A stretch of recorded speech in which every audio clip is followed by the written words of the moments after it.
Sweep, la parole est aux danseurs hip-hop.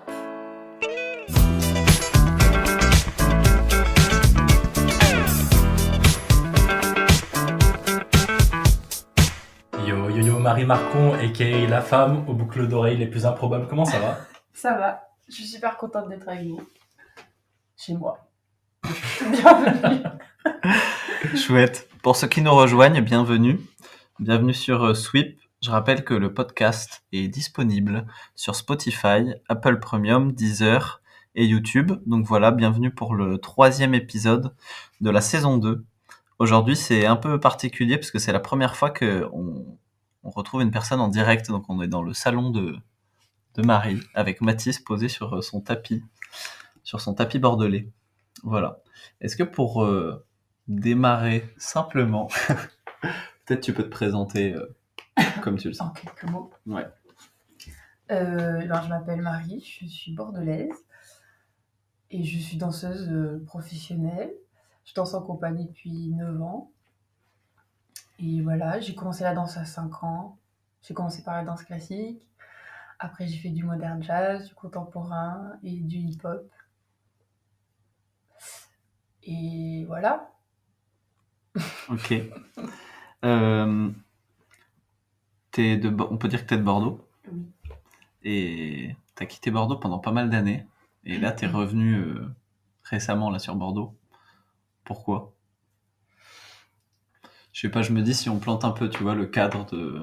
C'est quoi ta vie aujourd'hui? Et peut-être ensuite on fait le petit parcours jusqu'à maintenant. Et du coup, là, t'es rentré à Bordeaux. Pourquoi es-tu rentré à Bordeaux? Je suis rentrée à Bordeaux parce que je suis partie il y a trop longtemps. Voilà, ça fait 13 ans que je suis partie et je ressentais le besoin de revenir aux sources. Et puis de reprendre à zéro pas mal de choses dans ma vie et de surtout monter mes propres projets et de les implanter à Bordeaux, voilà, et de moins bosser en création, de moins être en déplacement. Voilà, j'ai fait 8 ou 9 belles années de création et là je sens que ça s'essouffle et que j'ai envie de faire mes propres projets. Donc voilà, je voulais les faire dans ma ville natale. Ok. T'es parti à un endroit en particulier ou c'est que t'as beaucoup bougé sur la planète? J'ai vécu à Lyon, Paris, Bruxelles et Dunkerque. Après, j'ai voyagé, mais voilà. Pour la créa. Pour la créa et puis pour le perso aussi, j'ai pas mal voyagé. Mais voilà.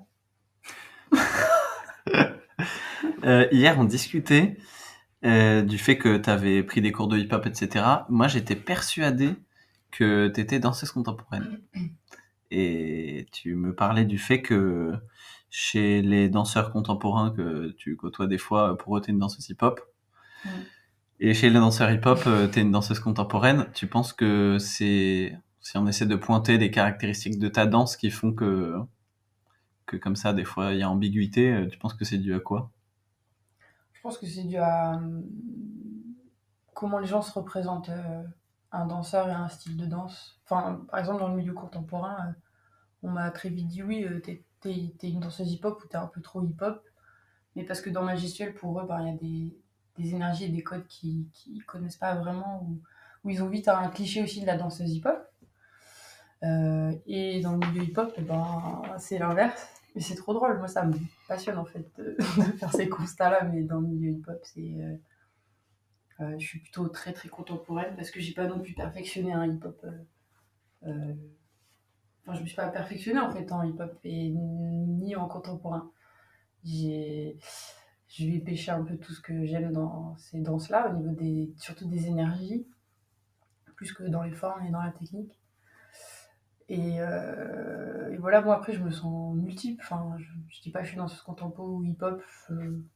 Je sais plus ce qu'il faut dire, de toute façon, ce que je dois dire. Je danse. Une danseuse hybride, quoi. Ouais, même tout ça, je me nourris de plein de choses. Mais après, comme je te disais hier, en fait, la culture hip-hop, elle est dans ma vie depuis que j'ai 15 ans et elle m'a jamais quittée. Et même si je me suis pas perfectionnée dans un style ou dans le battle ou dans le milieu même en tant qu'activiste et tout ça, c'est trop dans ma vie tout le temps.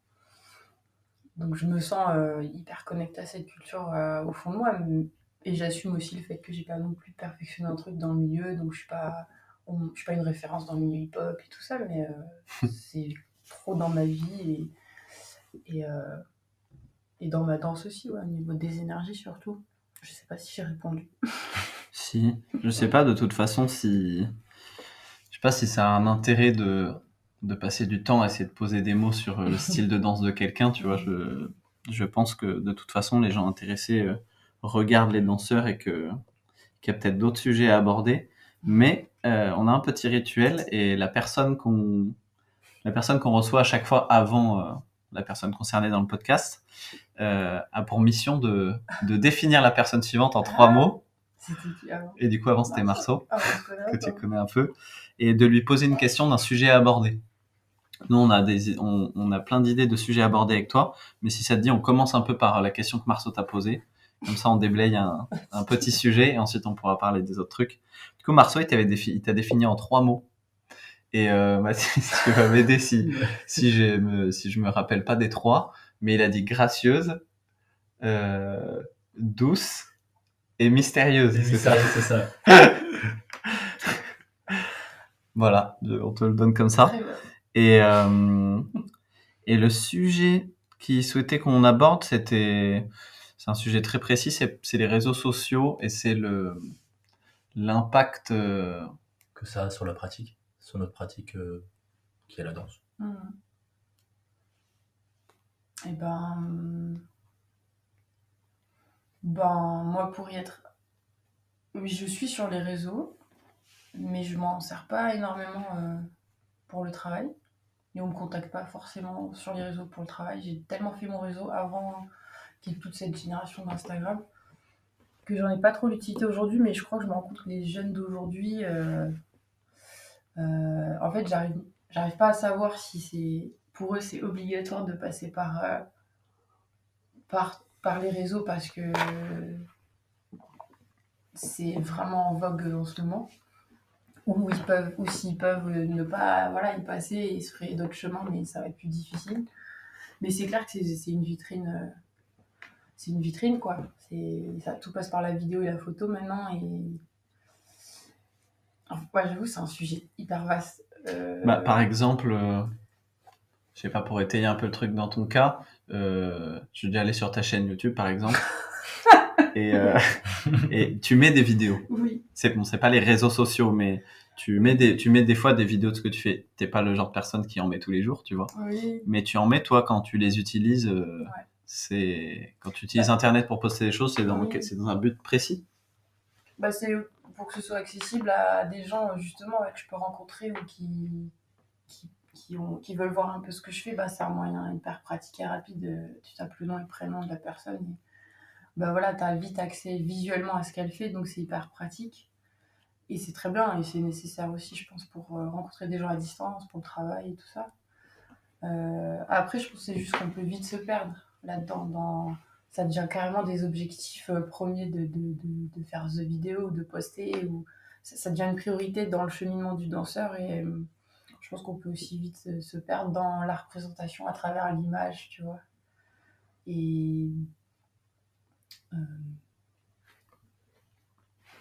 ouais, moi, je m'en sers plus pour montrer ce que je fais, mais encore je suis frustrée moi-même de ne pas avoir des trucs qui représentent même encore mieux ce que je fais, mais c'est parce que je prends pas le temps de faire des très très belles vidéos, parce qu'après c'est des objets artistiques hyper bien aussi, et mais je sais pas, je suis un peu entre les deux par rapport au réseau. Je m'en sers, mais et des fois je suis frustrée de pas assez nourrir ça, parce que j'ai plein d'idées mais je les mets pas en place, qui passent par l'image, la vidéo, la photo.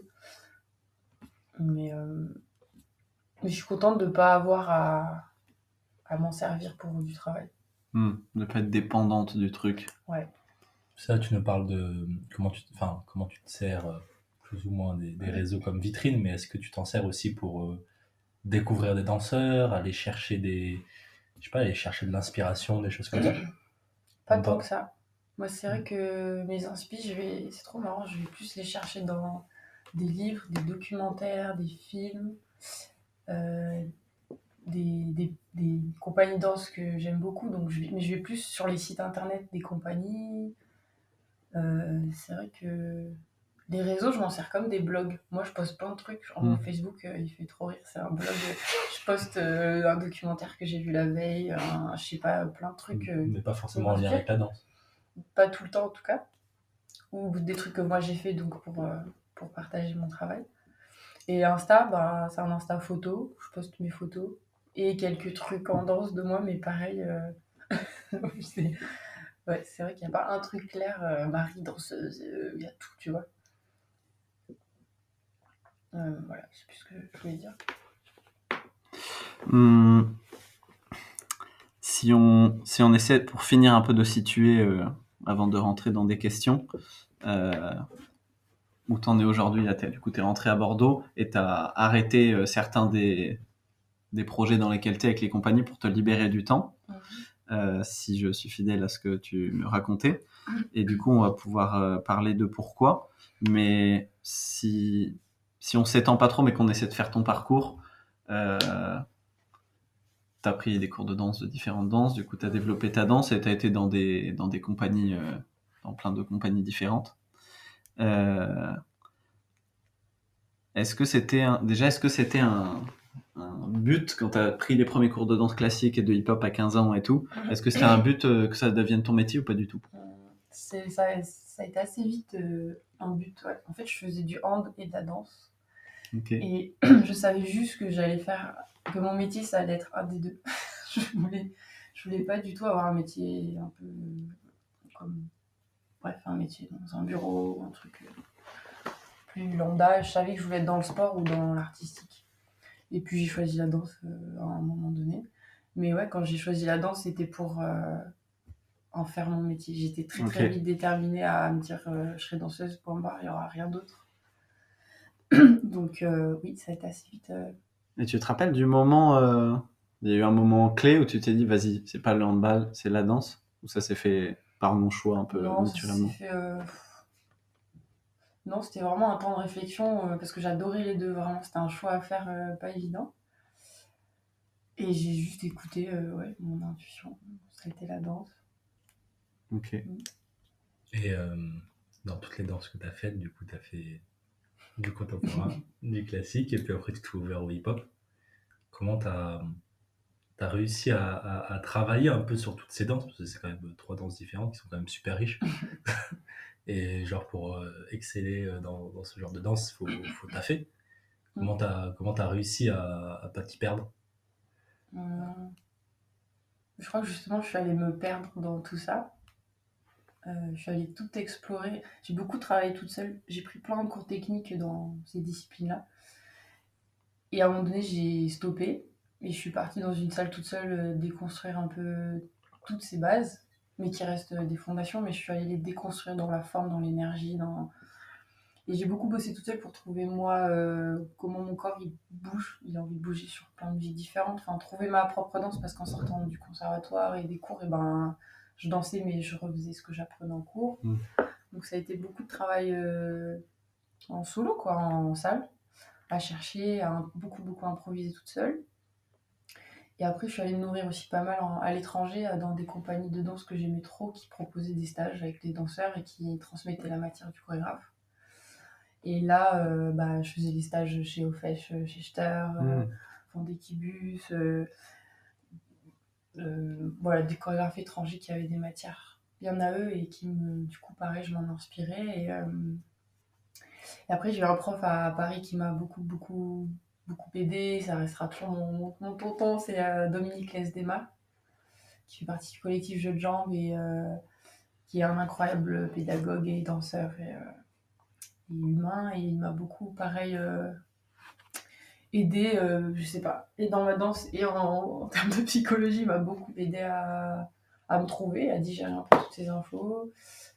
Mais c'était beaucoup de travail toute seule en salle. Et après, beaucoup d'entraînement avec des danseurs que je rencontrais, où j'ai découvert tout ça en hip-hop, les freestyles, les échanges et les entraînements où on se donne plein d'exos, plein de contraintes, mais c'est que du freestyle, quoi. Et plus je rencontrais des danseurs qui avaient plein d'univers différents, bah pareil, c'était plein d'inspiration qu'après je digérais comme je pouvais, en essayant de pas trop recopier, copier, enfin toujours les mêmes histoires d'être vigilante à pas refaire trop la même chose qu'un danseur, mais à vraiment digérer et voir ce que moi, mon corps, comment il le digère.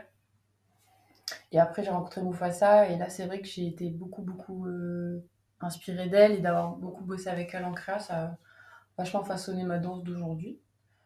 Et après, je suis très fière d'être passée par la matière de Mufasa et puis aussi de Dominique Lesnema, parce qu'il y a une matière propre à lui aussi en modern jazz, et ça m'a vachement inspirée, donc je suis un peu dans ces écoles-là. Et voilà. Ok, et tout ce travail d'autodidacte, je sais que c'est un truc qu'on retrouve beaucoup dans les danses hip-hop, mais peu dans les danses académiques comme le classique ou le contemporain. Et vu que tu as découvert le hip-hop plus tard, est-ce que dès le début, tu avais ce truc de tu avais la dalle et t'as fait, ou c'est en découvrant le hip-hop que tu t'es dit, ah, en fait, pour vraiment exceller dans ta danse, faut travailler. Parce que je sais que j'ai pas mal de potes qui font du contemporain et de ça. Et si tu leur mets pas un prof devant eux qui leur dit quoi faire, ben ils danseront pas. Et ils savent pas s'entraîner. Ouais. Bah, moi, c'est en découvrant le hip-hop. Et ouais. C'est quand j'ai découvert le hip-hop et que j'ai eu pas mal d'échanges avec plein de danseurs à l'entraînement, que j'ai vraiment eu le goût, en tout cas, de travailler toute seule, ouais. Et la technique, et la musicalité, et le freestyle, mais dans ma matière à moi. Parce que quand je faisais du contemporain au conservatoire, quand il fallait faire des impros, j'étais bloquée, j'arrivais pas du tout à improviser, c'était très dur. Et je savais pas quoi faire. Et c'est en hip-hop où j'ai découvert tout ce champ du freestyle et cette persévérance, ouais, à avoir tout seul, en fait. T'es obligé d'être autodidacte à un moment, et c'est trop bon, quoi, de se saigner tout seul et après d'aller se saigner avec les autres. Ouais, donc c'est surtout par la culture hip-hop. Et aujourd'hui, t'en es où dans la manière dont tu vas chercher beaucoup d'infos pour développer ton style? T'as eu du coup le moment où t'es allé faire tous les stages dans d'autres pays, machin. Du coup, j'ai l'impression que c'était quand même une période très pas comestible, mais en tout cas où tu consommais beaucoup de trucs parce que t'avais besoin peut-être de développer un truc. Ouais. Et aujourd'hui, tu te situes où? Est-ce que t'as l'impression que c'est bon, il y a ce qu'il faut en fait, et juste c'est ce que t'en fais? T'as l'impression que t'as besoin de nourrir encore de danse en plus? Non, ouais, aujourd'hui, j'en sens plus le besoin de me nourrir autant et d'aller chercher autant d'infos. Je sens pas que c'est fini, parce que c'est un truc infini, je peux progresser toute ma vie et me nourrir toute ma vie, mais non, aujourd'hui, j'en suis à un stade où j'aime là où je suis, j'aime la danseuse que je suis, et je suis tranquille aujourd'hui quand je dois danser, peu importe le contexte, et je suis plus dans ce besoin de vouloir progresser, ou ce besoin de reconnaissance, ou je suis plus dans un truc que aujourd'hui, je suis là avec ma danse, elle est comme elle est aujourd'hui, et je suis tranquille avec ça, je ressens plus trop le besoin de... J'adore échanger encore, mais aller me nourrir vraiment pour aller bosser après, non, c'est plus trop présent là. Ah, c'est cool à entendre. Parce que hier, je parlais avec Koiso qui elle, est en plein dans la phase de... Ouais. Je sais pas, on parle tout le temps, tu sais, de trouver son identité. Il y a plein de danseurs qui disent, je me suis pas encore trouvé, Ouais. faut que je cherche. Et on parlait du fait que, si ça se trouve, des fois, c'est pas trouver des nouveaux trucs, mais c'est juste accepter la danse telle qu'elle est, tu vois. Et, Ouais, et c'est rare d'entendre quelqu'un dire, en fait, ça va, je suis ok avec ma danse aujourd'hui. Mais je suis ok avec ma danse parce que je suis ok avec moi-même, tout court, dans ma vie. Et c'est tellement lié, ça, j'ai plein de discussions avec plein de danseurs sur... notre danse, elle reflète tellement là où on en est dans nos vies, que les moments où on est perdu, c'est des discussions que j'ai eues avec plein d'amis. Bah là, en ce moment, j'arrive pas à danser, je sens rien, je suis perdue, je sais pas, ou je progresse pas, ou j'ai plus envie de danser, ou c'est le feu, je vais m'entraîner tous les jours. Et c'est trop lié à ce qu'on vit dans notre quotidien et à comment on se sent psychologiquement.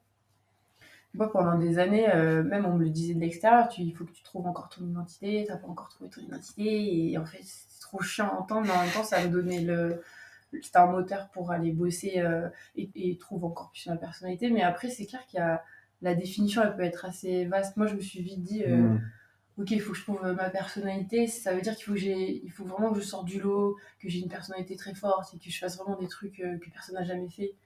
Et j'ai mis longtemps à déconstruire cette définition de Mm. il faut que tu aies ta propre identité et ta propre personnalité. En fait, ça veut pas dire qu'il faut que tu sois un ovni. Il y en a des ovnis dans la danse et c'est génial. Mais moi, je me suis rendu compte que je dansais aussi comme beaucoup d'autres danseuses et c'est ok. Mais on est toutes différentes quand même, donc on reste chacune unique, même si on est un peu dans les mêmes danses. Et il y a des ovnis qui sont incroyables et j'ai mis du temps à me dire, en fait, j'ai pas envie d'être un ovni, je vais pas aller chercher des trucs hyper originaux, je crois que je m'en fous. Mais ça a mis des années, parce que c'était aussi des années où, bah, psychologiquement, même dans ma vie, je me construisais, je savais même pas qui j'étais en tant que femme ou jeune femme, enfin, tu vois. Et là, aujourd'hui, je suis méga centrée dans tout, donc même dans ma danse, bah, c'est ok, on y va.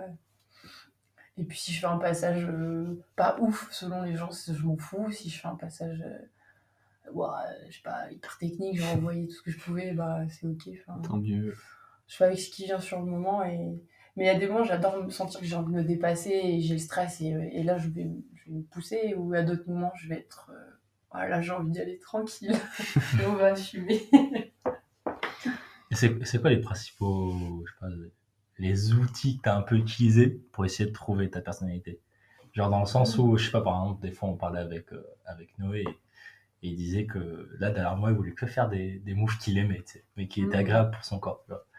Et je sais pas, si tu avais des outils, des trucs comme ça, pour des personnes comme Koiso qui sont en galère d'identité dans leur danse.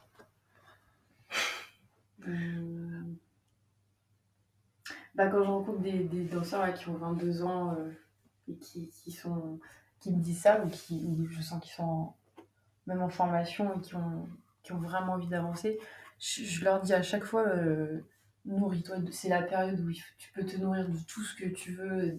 Enfin, en général, je leur dis, allez partout où vous avez envie, c'est pas, tu vois, faut pas...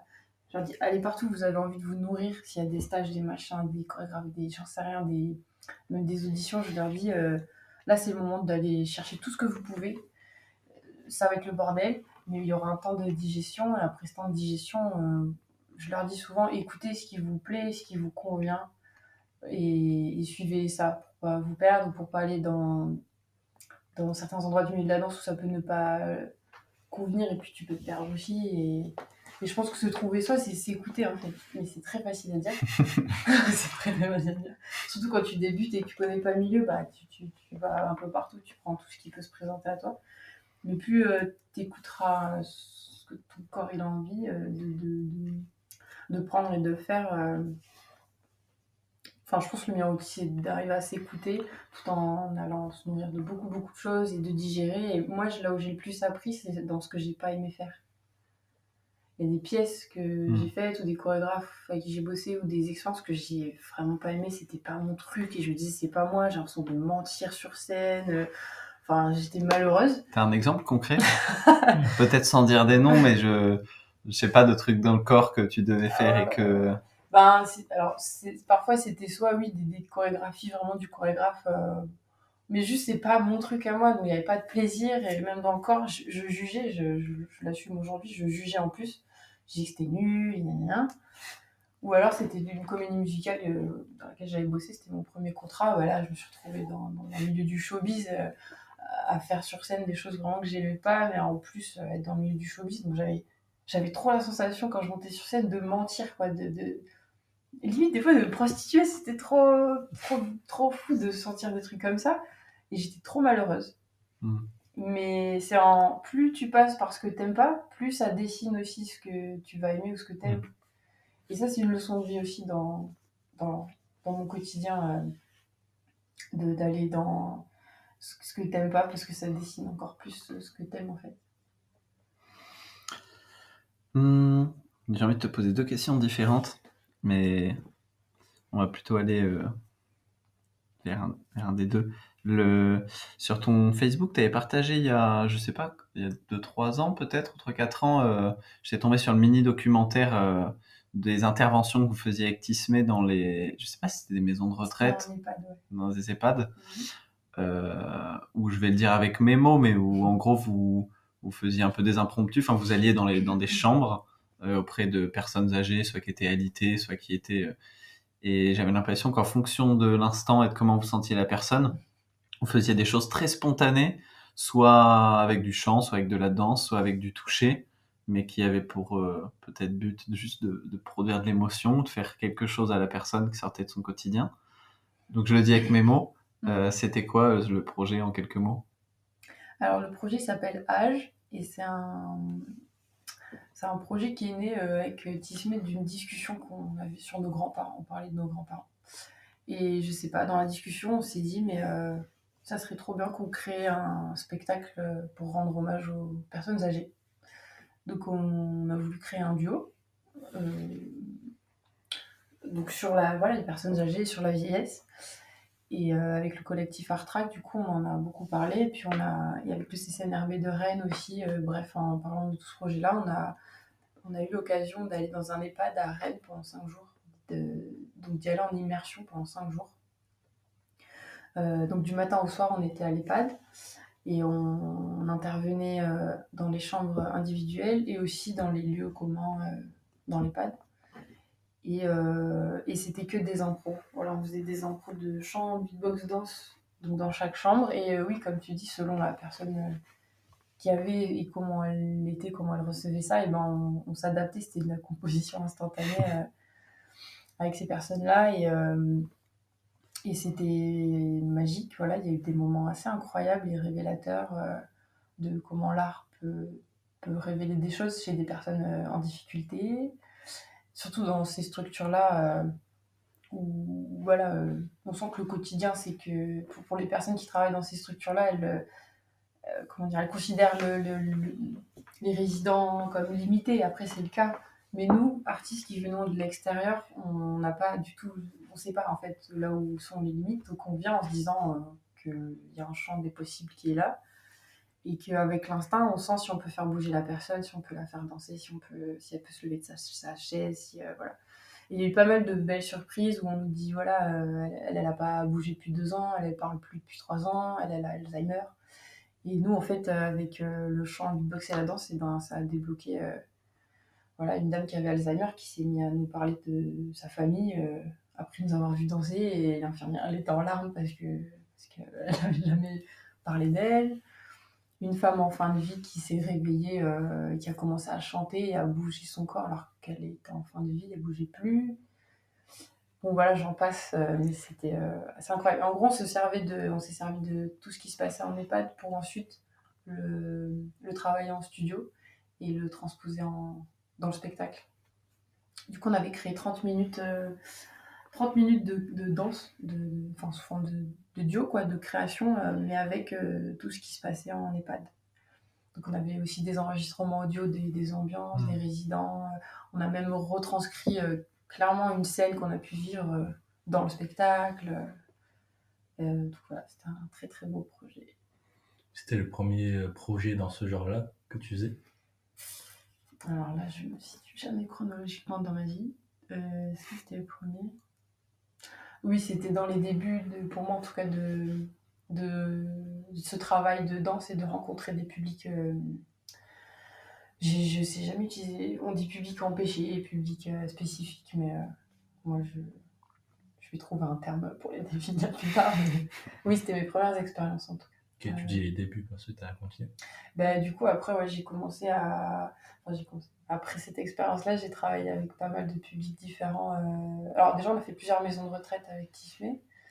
Et moi, à côté, j'ai eu des expériences avec des autistes, avec des femmes incarcérées en prison, des jeunes ados qui sont en foyer, des personnes handicapées. Voilà, j'ai commencé à aller vers tous ces publics-là et avec eux comme médiation, la danse. Et t'as toujours eu des beaux moments et des réussites comme ça?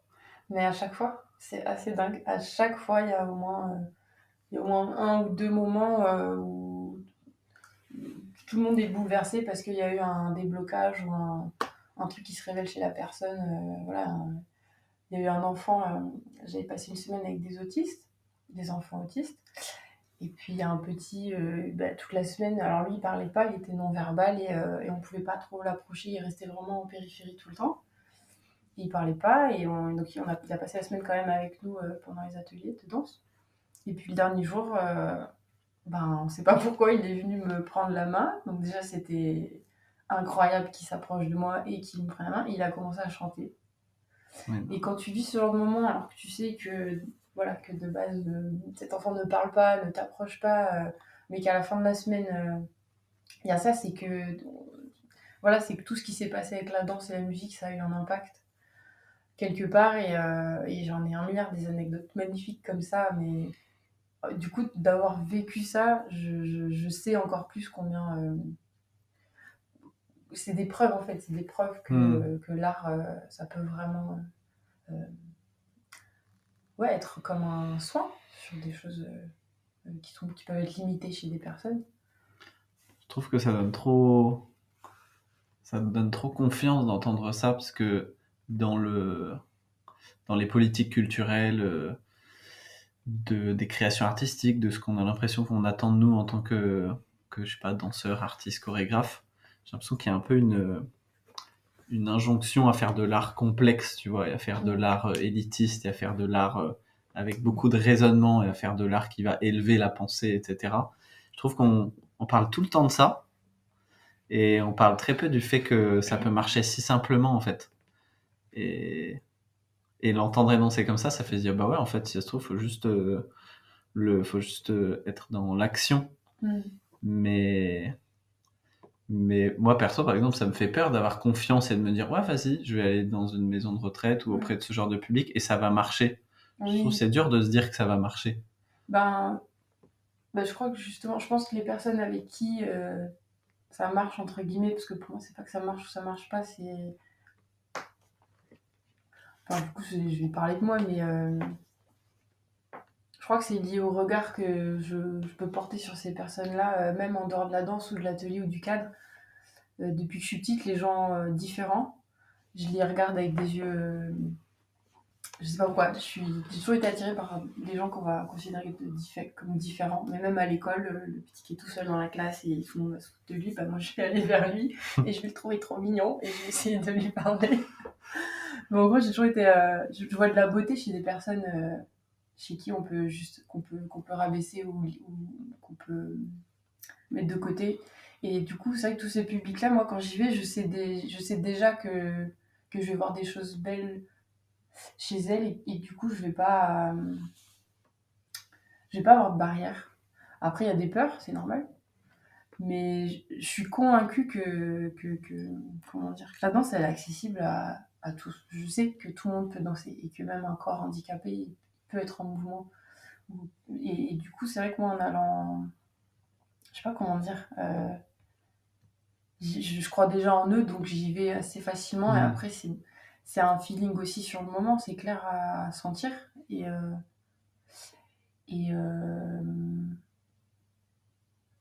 par exemple, les autistes ou les handicapés, j'ai des amis qui me disent je peux pas faire ça avec eux, moi je rentre le soir, je vais pleurer, je vais avoir mal au cœur et tout ça. Et moi, c'est pas le cas, je vois de la beauté chez eux. Même si c'est pas facile pour eux, évidemment, je vois un truc chez les autistes ou le handicap que je sais pas, il y a quelque chose où je vois de la beauté, je sais pas pourquoi. Et du coup, c'est plus facile pour moi, mais par exemple, la prison ou les réfugiés, ça a été dur pour moi. Par contre, il y a des publics où je me sens moins à l'aise. Mais parce qu'ils ont une réalité tellement dure que je vais être en empathie et ça c'est compliqué, mais je suis en train de me perdre dans ma réponse. Non, c'est cool. C'est pour revenir à. Il faut pas y aller avec un objectif, pardon. Ouais, je finis sur ça. Il faut pas. Je pense pas qu'il faut y aller avec un objectif il faut que j'arrive à le faire danser ou il faut que j'arrive à leur faire du bien. C'est ok, je viens moi en tant qu'artiste et être humain. Créer quelque chose avec la personne, déposer un truc qui m'appartient par rapport à la danse. Et je sais que ça laissera quelque chose chez la personne et qu'elle soit visible ou non, que j'ai moi le résultat visible ou pas. J'aurais déposé quelque chose et l'impact il y sera forcément. Et ce que j'ai beaucoup appris avec les autistes, c'est pour ça qu'ils me passionnent beaucoup, je crois, c'est parce que avec eux, t'as pas la réponse claire de. La récompense. Voilà, ils vont pas forcément te montrer ou te regarder dans les yeux. Et tu vois pas dans le concret avec eux s'il y a quelque chose qui s'est passé ou pas. En tout cas, pas avec tous. Mais au bout d'une semaine, à chaque fois, je vois bien l'impact que ça a eu. Et c'est ça qui est assez incroyable.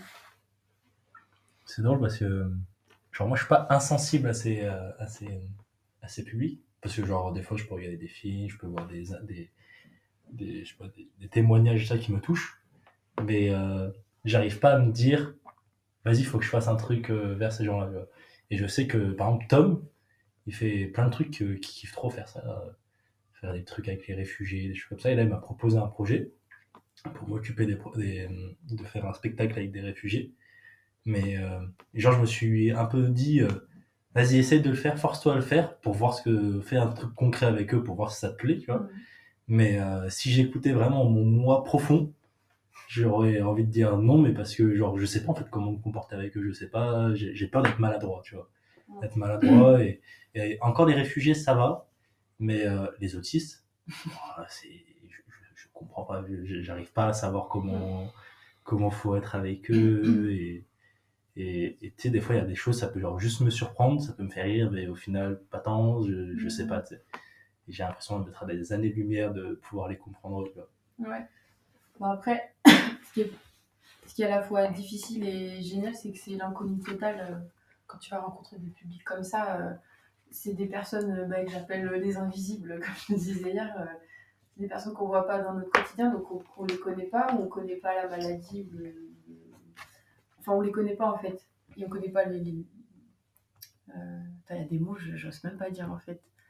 On les connaît pas, donc c'est l'inconnu total et c'est ça qui est déstabilisant. Mais en fait, si tu fais confiance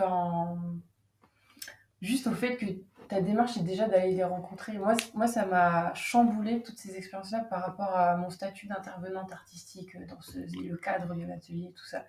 Et c'est beaucoup de questionnements qui se sont posés avec les équipes avec qui j'ai bossé et c'était hyper intéressant de se dire, ok, tu viens en tant qu'artiste, mais pourquoi, comment, et objectif ou pas, enfin... Et moi, je me suis retrouvée avec les autistes. J'avais mon cahier, j'avais tous mes exercices, j'étais stressée, j'avais prévu plein de trucs. J'ai posé mon cahier parce que j'ai clairement vu que je n'allais pas faire tout ce que j'ai prévu. Parce qu'avec les autistes, en tout cas, par exemple, c'est l'inconnu total et tu composes. En fait, tu prends un temps d'abord pour les observer, pour essayer de créer du lien avec eux, mais il faut même pas forcer à créer du lien avec eux. C'est déjà d'être dans le même espace qu'eux, c'est déjà une information. Tu mets une musique, c'est une autre info. Je me disais, ok, je peux pas faire grand chose avec eux, donc après, je vais danser au milieu de la salle toute seule. Déjà juste ça, donc je vais pas donner un atelier, je vais improviser toute seule au milieu de la salle. Et d'avoir fait ça, ça commence à créer des choses entre les enfants autour. Et en fait, j'ai vécu des ateliers comme ça où moi je suis sortie, je me disais c'était un échec, j'ai merdé, j'ai pas réussi à leur faire les chorés ou à les faire danser et tout ça. Et quand tu fais le débrief avec l'équipe après, qui disent bon bah super séance aujourd'hui, c'était une très très belle séance. Et moi je m'effondre, je leur dis mais moi ça va pas du tout, je pleure et c'était une catastrophe. Et t'as l'équipe de la structure qui me disent non, mais Marie, toi, t'as pas vu ce qu'on a vu, mais le fait que tu danses au milieu, il y a eu du lien entre tel et tel enfant, sachant qu'ils sont pas dans le verbal, ils sont pas dans le lien. Il y a eu je sais plus quoi, il y en a un qui est venu sur moi, je l'ai porté et je l'ai eu on a eu un regard quelques secondes, alors que c'est un enfant qui regarde personne. Enfin, en fait, là, nous on vient, c'est un prétexte. On vient avec la danse, on vient en tant qu'intervenant, mais ça va être un prétexte à recréer du lien entre eux et à faire émaner des choses de eux qui peuvent pas sortir dans leur quotidien avec les personnes qui les accompagnent au quotidien. Et c'est ça qui est déstabilisant, parce que nous, on arrive en tant que danseur, intervenant, et en fait, ok, je pose mon cahier, j'observe, et on compose sur le tas, avec évidemment une boîte à outils. Moi, ce qui m'a beaucoup aidé, c'est de savoir à l'avance les vigilances à avoir selon le public que j'ai. Tu vois, selon le handicap, selon, je sais pas, la réalité de la personne. Plus j'étais consciente des vigilances à avoir, plus je pouvais aussi savoir comment justement me comporter avec eux.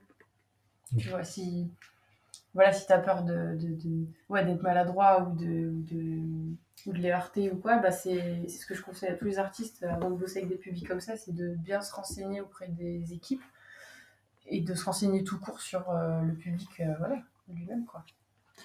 Et puis ça demande de déconstruire. Enfin, on est éduqué souvent en tant qu'artiste dans le besoin d'être performant, de faire beaucoup, de faire du beau, etc. Et je trouve que ça demande de déposer pas mal d'ambition devant la porte, quoi, de faire un truc comme ça. Oui, ça a été des leçons d'humilité aussi de me dire ok, là je repars à zéro entre guillemets Ouais, c'est vraiment... tu déconstruis tout, mais en même temps, c'est trop bon à sentir quand tu viens d'un milieu où, oui, tu as passé des années à essayer d'être le meilleur danseur, à travailler ta technique, à faire ton spectacle. Enfin, je sais pas, c'est une autre réalité. Et là, t'arrives, t'es un être humain qui vient rencontrer d'autres êtres humains, mais qui sont mis à part.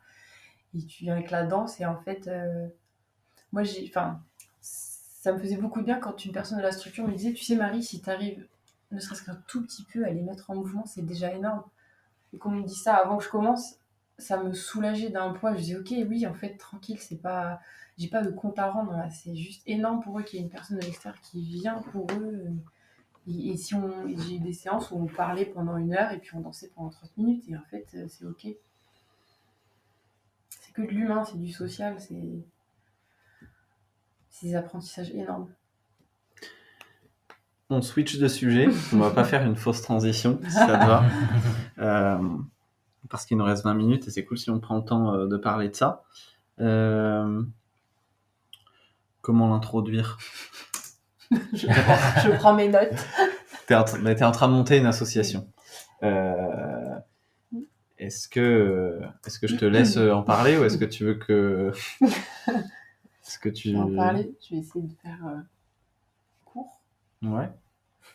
Si tu veux, je le dis avec mes mots de ce que je crois ce que c'est. Comme ça vulgarise et peut-être t'ajoutes... Mais bon, en plus, c'est un sujet... j'ai envie de dire, qui n'a jamais été autant d'actualité. En tout cas, en plus, dans le monde de l'art, on commence à en parler beaucoup. Dans le monde du break, on en parle beaucoup. Le sujet étant les harcèlements et les agressions sexuelles, majoritairement sur les femmes, mais globalement sur tout type d'individus. Dans le break, il y a des articles qui sont sortis dernièrement de breakers connus qui ont été dénoncés, de paroles qui sont libérées, de big girls qui se sont prononcées sur des choses qui leur sont arrivées, etc. C'est pas un cas rare dans le monde de la danse, parce que ça a lieu dans des formations, dans des écoles, dans des compagnies. Et donc, toi, tu es en train de monter une association, si je dis pas de bêtises, tu es en train de le faire, pour traiter de ce sujet-là, savoir comment on en parle, quelles sont les démarches clairement à faire pour que ça se passe concrètement bien, etc. Tu fais de la récolte de paroles. Donc voilà ce que je sais de ce que tu es en train de faire et que c'est particulièrement pour ça que tu es revenu à Bordeaux et que tu libères aussi du temps pour faire ces choses-là. Est-ce que j'ai à peu près résumé? Oui. Oui, en gros, je suis en train de monter une asso.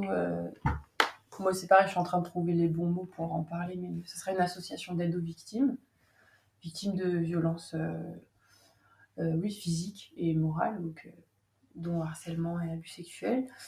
Et avec cet asso, je vais développer différents pôles. Il y aura un pôle de sensibilisation qui va être le plus important et la priorité pour moi, ça va être de sensibiliser dès le plus jeune âge, en tout cas dans le milieu de la danse, sensibiliser au harcèlement en fait. Et parler très vite des rapports en fait prof-élève et des rapports chorégraphe et danseur. En identifiant ce qui n'a jamais été identifié jusqu'à maintenant, sur ces notions de limites à avoir, qu'il n'y a pas du tout dans ce milieu. Sachant que c'est la danse, que c'est du corps, il n'y a aucune limite en fait. Je fais le constat aujourd'hui de beaucoup de choses, dans tous ces rapports-là, il n'y a pas de limite. Alors que c'est le corps, c'est du toucher, et il y a des limites à avoir pour éviter les abus et le harcèlement. Il y aura un pôle d'accompagnement, donc ça sera récolter des témoignages et renvoyer, en tout cas pouvoir orienter les victimes vers des associations. Il y aura aussi des professionnels pour des accompagnements psychologiques. Moi, après, le but, c'est que plus tard, j'ai aussi dans l'asso des thérapeutes et des professionnels, tu vois, qui pourront prendre en charge. Mais là, pour le début, ça sera les accompagner, les réorienter vers des professionnels. Et puis, je voudrais organiser des groupes de parole aussi. J'aimerais vraiment voyager partout où je peux pour proposer des temps de parole, juste pour, dans un premier lieu, libérer les paroles en premier, parce que ça fait Enfin, c'est la première chose à faire. Pouvoir parler de tout ça dans un cadre safe. Et puis, j'aimerais beaucoup proposer des ateliers de danse-thérapie, donc avec des personnes qui auront été victimes de ça. Parce que du coup, je pense que la danse, ça me paraît être un des meilleurs moyens de se réapproprier son corps, de retrouver une estime de soi, une confiance en soi quand on a vécu ce genre de traumatisme et qu'en plus ce sont des traumas corporels. Je pense que la danse, ça me paraît, ça a beaucoup de sens pour moi de passer par la danse. Donc voilà, si je me perds pas dans mes notes. Pour nourrir un peu le truc, plus concrètement, toi, si ta vie en tant que danseuse-interprète était à refaire, il y a des choses que tu as acceptées, que tu refuserais si c'était à refaire? Oui. Oui. Alors après, là, c'est dur de faire bref. Je me rends compte aujourd'hui que quand on est victime d'abus ou d'agressions sexuelles, comment dire, je découvre les profils en fait, les profils des agresseurs, les profils des victimes et je découvre comment et pourquoi ça arrive à certaines personnes et pas à d'autres. Et moi, c'est clair que j'aurais aimé avoir des armes que j'avais pas à l'époque quand ça m'arrivait, parce que du coup ça m'arrive, donc c'est pour ça que je suis dans tout ça aussi. Et j'aurais aimé être consciente justement de ces notions de limites, être consciente de ce qui est normal et de ce qui ne l'est pas, mais dans ce rapport-là, prof et chorégraphe. Et ça va dans le toucher, ça va dans les mots, ça va dans beaucoup de choses où voilà, moi en tout cas, j'avais pas de repère de ça c'est normal et ça c'est pas normal. Et moi, je vais mettre mes limites et non, mais il est bizarre et je voyais rien, je pouvais pas avoir tout ça. Donc j'aurais aimé. Enfin, c'est pour ça que dans le travail de sensibilisation, je vais insister sur ça. C'est donner beaucoup d'outils pour que les plus jeunes puissent savoir très vite ce qui est normal, ce qui n'est pas, et les limites qui doivent être là. Et c'est quoi ces outils? Enfin, quand je dis outils, c'est... Voilà, c'est con. Enfin, là, il y a trop d'infos à donner, là. J'imagine. Mais par exemple, tu as un exemple on est dans un métier où pour des fois montrer les choses, etc., oui, on manipule le corps de l'autre, on en vient toucher la personne ou lui dire des choses. Tu as un exemple d'un glissement, clairement. Oui, déjà, qu'un prof ou un élève, déjà il y a le toucher, il y a la manière de toucher l'élève quand tu vas le replacer, lui faire un mouvement. En fait, le corps il ressent tout. Le corps il sent quand c'est pas normal et quand c'est normal. Et un toucher qui n'est pas normal, ça va être un toucher dans lequel il y aura une intention bizarre. Et moi, j'ai eu des profs qui me touchaient juste avec deux doigts sur le genou pour me replacer et je sens que c'est safe. Et le chorégraphe avec qui j'ai vécu ça, et ben, lui, il utilisait vraiment toutes ses mains et puis il mettait des intentions dans ses mains très affectives. Enfin, c'était déjà, en fait, la limite a été déjà brisée. Il mettait de l'affection déjà dans son toucher. Après, c'est des trucs très bêtes, mais il y a des profs qui vont garder un lien avec leurs élèves en dehors du cours. Donc ça passe par les téléphones et tu reçois un message de ton prof à 23h.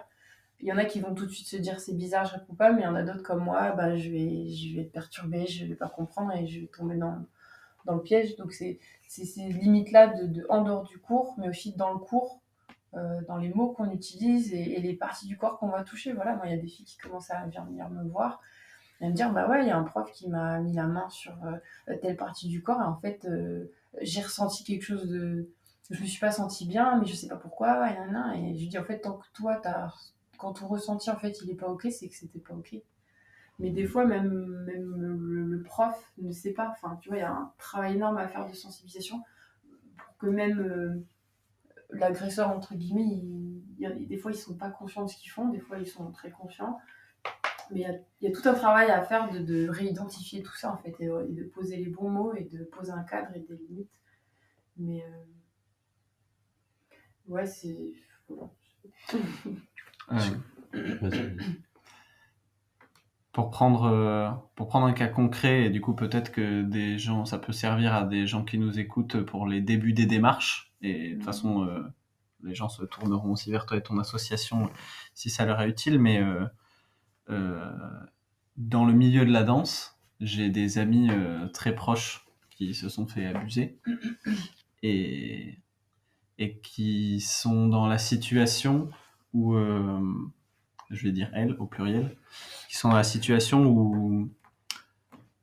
où elles ont, on va dire, tourné la page, mais passé l'idée de porter plainte, parce que porter plainte voudrait dire replonger le nez dedans, mais veut dire aussi plein d'inconnus, c'est-à-dire comment je porte plainte, est-ce que du coup il y a mon nom, et que se passe-t-il si la personne dit que c'est pas vrai, à quel point ça peut me blesser que la personne ne reconnaisse pas ce qu'elle a fait, et si on ne croit pas, et quand on porte plainte, on va où en fait, tu vois, est-ce qu'on va au commissariat, est-ce qu'on doit appeler un avocat, ça coûte cher.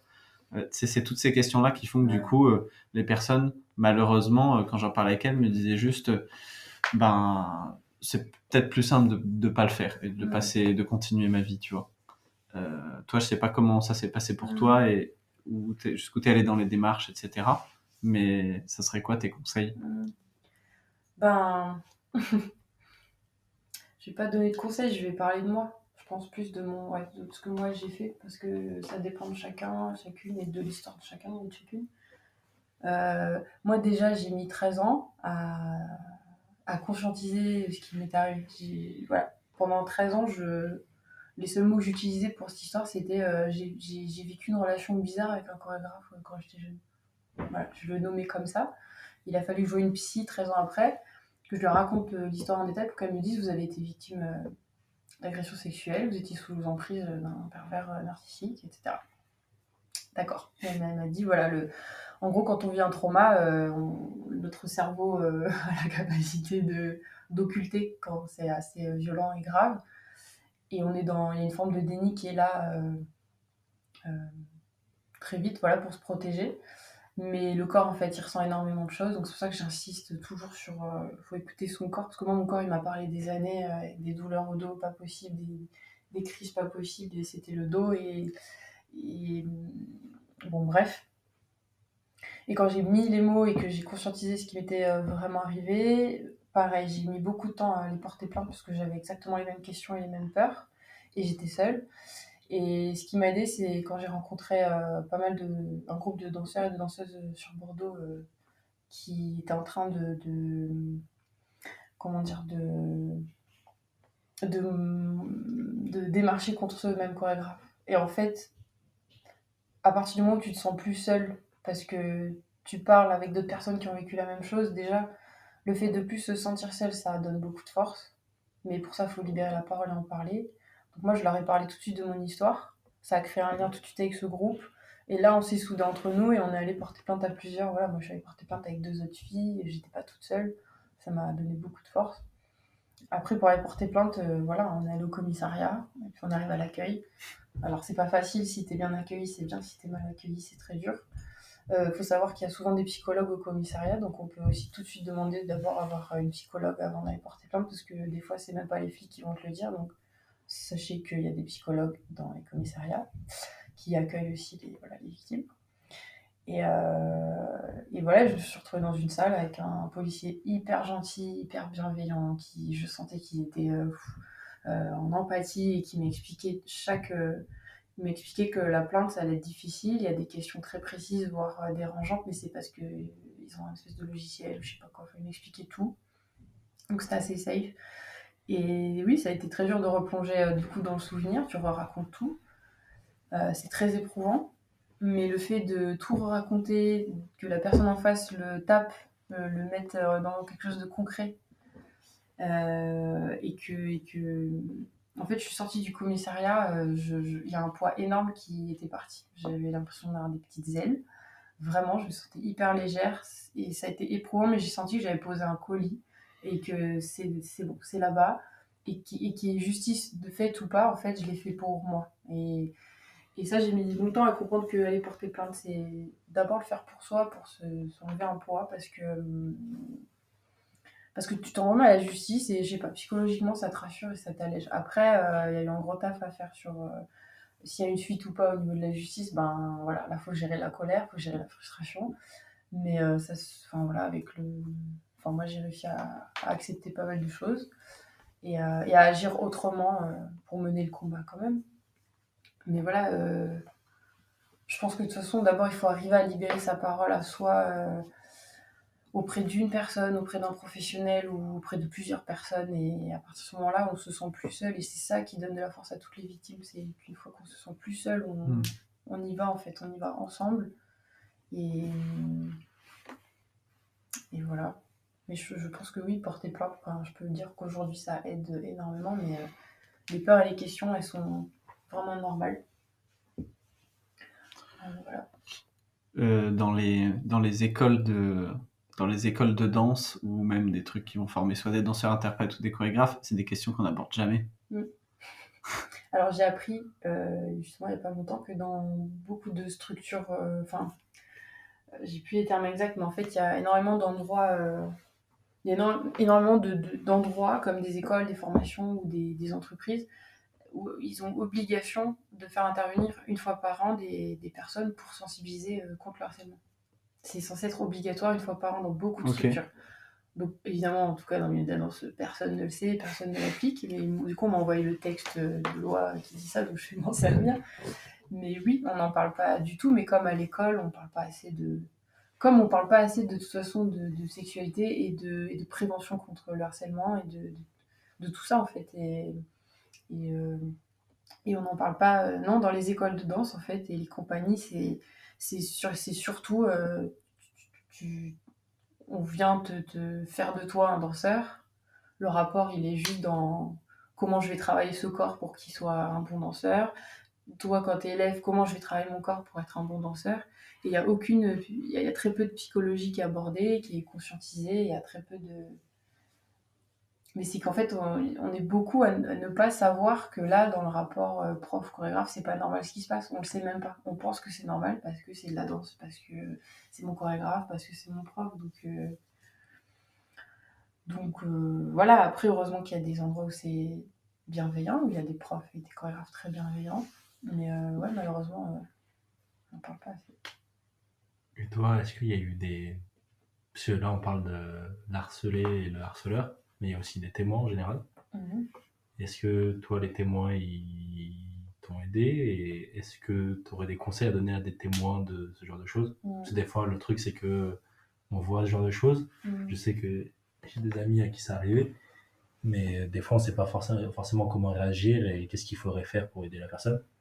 Donc, c'était des petits exemples. C'est pareil, ça dépend tellement de l'histoire. Enfin, moi, j'étais même pas consciente de ce qui se passait, donc même les personnes à l'époque qui voyaient, voilà, je pense qu'elles pensaient qu'on était en couple en fait. Enfin, tu vois, c'est un chorégraphe qui, lui, sa réputation, c'était ça, il sort avec ses danseuses.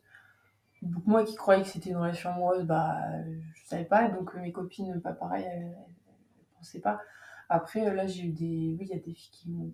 Enfin, là, j'ai appris qu'il y a des témoins indirects, ça s'appelle comme ça, c'est justement ces personnes qui, soit qui ont vu en vrai, soit à qui on a raconté quelque chose de concret. Et c'est toujours délicat, mais je pense que ces personnes-là peuvent en tout cas... il faut signaler en fait. Il faut signaler. Je pense que quand on est un témoin indirect, il faut aller signaler à la personne qui est responsable de la structure ou aux parents, mais à un responsable en fait qui est au-dessus. En général, c'est voilà. Il faut aller signaler auprès d'un responsable des actes. Et ça fait très peur à la victime en général, mais ça peut... Voilà, on peut le signaler en la laissant anonyme. J'ai oublié de dire ça d'ailleurs, quand on va porter plainte,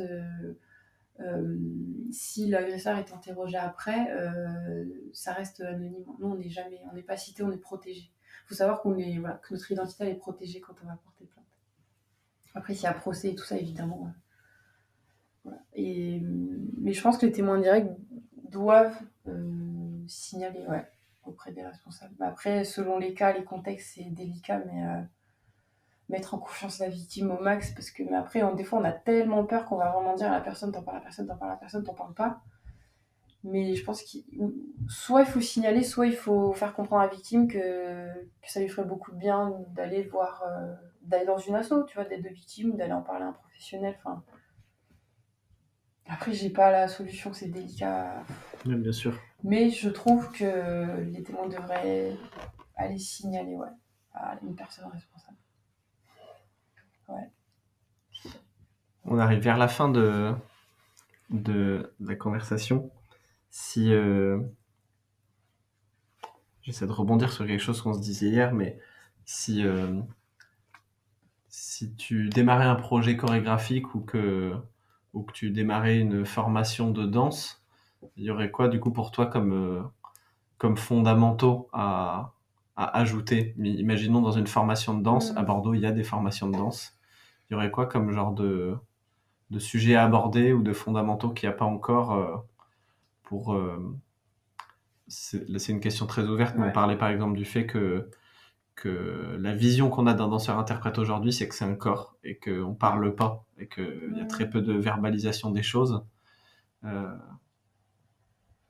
Ben, oui, moi j'ajouterais des temps de. En tout cas, j'ajouterais un cadre dans lequel le danseur puisse parler, puisse parler, s'exprimer. Parce qu'en fait, quand on est en formation ou en créa, on vit des choses humainement. Il se passe tellement de choses humainement dans les liens entre nous que ça pourrait faire beaucoup de bien à tout le monde de parler, en fait, que tout le monde parle entre. J'arrive plus à m'exprimer. J'ajouterais des temps de parole.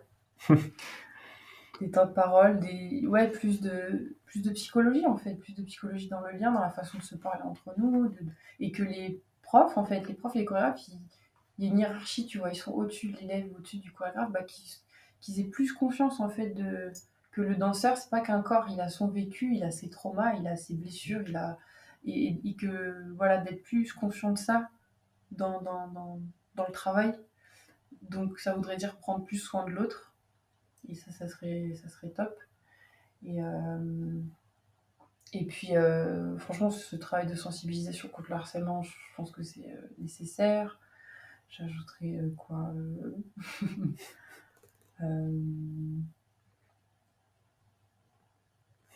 plus de choses liées à la création aussi, parce qu'en formation, on mange des cours et des cours et des cours et de la technique. Ok, il y a des chorégraphes qui viennent, on apprend un peu, mais on a très peu de vraies expériences. On va aller vraiment expérimenter des choses au niveau de l'interprétation et de la création. Et ça, c'est cool je pense que ça serait cool d'amener ça. Parce que sinon, on sort de format et on plonge tout de suite dans les auditions et les créas. Et pareil, on n'a pas de repères, on n'a pas d'outils. Et on arrive dans une aventure avec un chorégraphe ou quoi. En fait, on n'a rien, tu vois, on n'a aucun repère. Donc, je pense que c'est bien de préparer aussi ça avant. Du coup, tu as libéré du temps et tu as une sorte de nouvelle page de vie qui démarre à Bordeaux, avec plein de temps libre. Ça va ressembler à quoi, globalement, ta vie des prochains mois? Ça va ressembler à quoi Je sais pas, là, quand j'ai du temps libre à Bordeaux, je suis au jour le jour. Je vis au jour le jour, mais je prends le temps de peaufiner tout ce que je veux faire avec l'asso. Je prends du temps pour moi, mes amis, ma famille. Je continue à me nourrir de plein de choses autres que la danse. Et puis je continue à être un peu en déplacement pour le travail. Et puis je suis à la plage. Et puis je fais du vélo. La personne qu'on reçoit juste après toi, c'est Yaman. Si tu avais 3 mots pour le définir, ça serait quoi?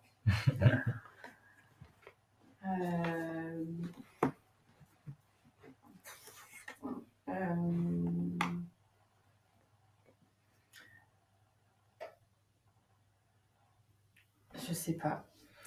Yaman, je sais pas. Je sais pas, hein. Voilà. Non, Yaman, j'avoue, je sais pas. Ok. Il n'y a aucun mot qui me vienne. J'ai plus. Ce qui me définit, c'est juste je le vois danser en fait dans ma tête. Là, Ouais. je vois sa danse. Ses glissades. Je sais pas. Ok, écoute, c'est pas obligé. Hein. Et si tu aurais Une question à lui poser. Ouais, une question à Un lui poser. sujet que tu aimerais qu'on aborde avec lui. Alors.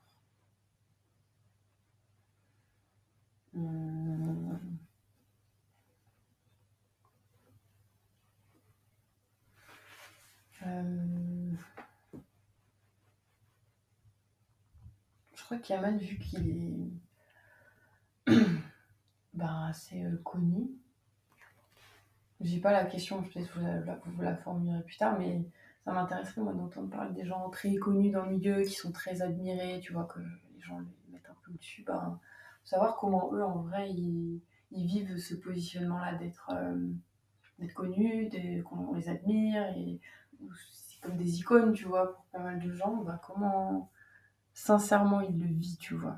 Trop cool. Mais genre sincèrement. Ouais. Pur sujet. Mais c'est bien de dire sincèrement. Oui. Je pense qu'ajouter ce mot-là... S'il arrive à être transparent, tu vois, dans sa réponse.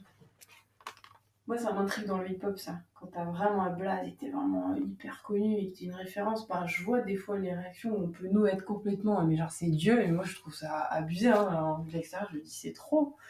C'est fou là, calmez-vous, mais en fait, il y a énormément d'admiration et de positionnement comme ça. Et je me dis comment eux. Je sais pas ce que ça fait en fait d'être méga connu, Ouais. d'avoir un milliard d'admirateurs. Et voilà, je sais pas. Ok.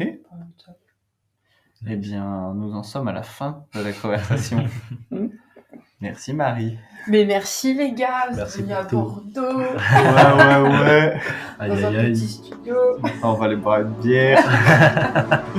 À bientôt. Merci à vous. Ciao.